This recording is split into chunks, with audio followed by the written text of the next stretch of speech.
ஏய், எதற்காக விடிய காலையில் அழுகிறாய்? என்ன நடந்துவிட்டது?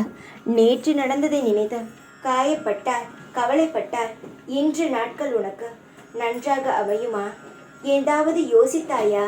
நேற்று நினைத்ததை பற்றியே யோசிக்கிறாயே தவிர இன்று நாம் என்ன செய்ய போகிறோம் என்பதை நீ யோசித்தால் உனக்கு அழுகை வராது, சிந்தனைதான் அதிகமாக இருக்கும்.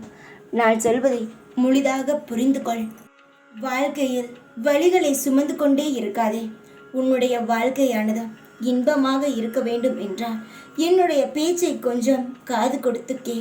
நான் என்ன சொல்கிறேன்? வாழ்க்கையில் கவலையை நிரப்பிக் கொண்டால் எந்த ஒரு சந்தோஷம் நடந்தாலும் உனக்கு அது வெறும் கனவாகத்தான் போய்விடும்.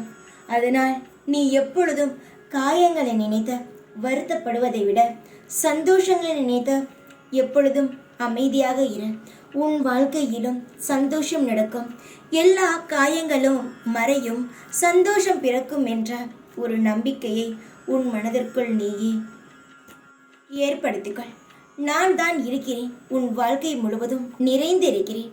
உன்னுடைய கஷ்டங்களை தூக்கி எறிந்த சந்தோஷங்களை உனக்கு அள்ளித்தர உன் அப்பா இருக்கிறேன். இதைவிட உனக்கு என்ன வேண்டும்?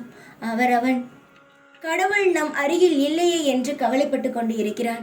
ஆனால் நான் உன் அருகில் உன் வீட்டில் அமர்ந்திருக்கிறேன். உன்னுடைய கவலை எவ்வளவு பெரிதாக இருந்தாலும் நான் அதை சுக்கு நூறாக உடைத்து எரிந்து விடுவேன்.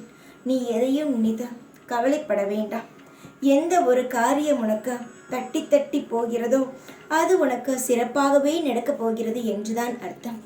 எந்த ஒரு கவலை நினைத்தும் நீ சோர்ந்து போகாதே. கவலை வரும்பொழுது இந்த சாயை நினைத்துக்கொள். உன் வாழ்க்கையில் புதிதாக இன்பம் பிறக்கும். நிச்சயமாக சொல்கிறேன், உன் வாழ்க்கையில் எல்லாம் படிப்படியாக மாறும். நம்பிக்கையுடன் இரு, தைரியமாக இரு.